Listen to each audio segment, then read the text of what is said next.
विश्वनाथ.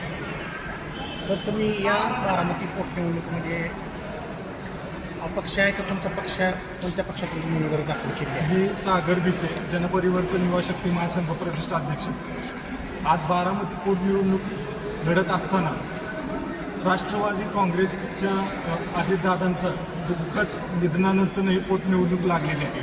पण अजितदादांचा घात की अपघात यावरती ही राष्ट्रवादी काँग्रेसची कुठली भूमिका ठोस आलेली समोर नाही.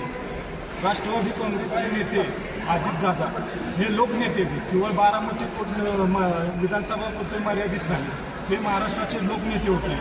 आणि आज काँग्रेसनं जी भूमिका घेतली, जी भारतीय जनता पार्टीपाशी गुडघे टेकली, म्हणजे ते म्हणत होते की अजितदादांचा FIR नोंद व्हावा, मी उमेदवारी अर्ज माघारी घेईन, ही अशी काँग्रेसची भूमिका होती.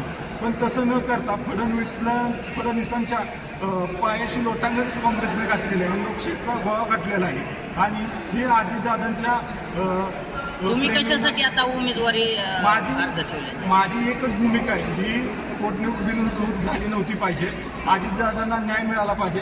अजितदादांचा घात का अपघात हा संपूर्ण महाराष्ट्रापाशी समोर आला पाहिजे, यासाठी तुमची उमेदवारी आहे.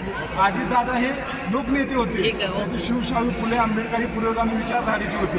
त्यांच्याकडे जाताना कोणताही कार्यकर्ता केला काम घेऊन तर त्यांनी कधी त्याची जात विचारली नाही. त्यांनी काम मार्ग लावलेले आहे.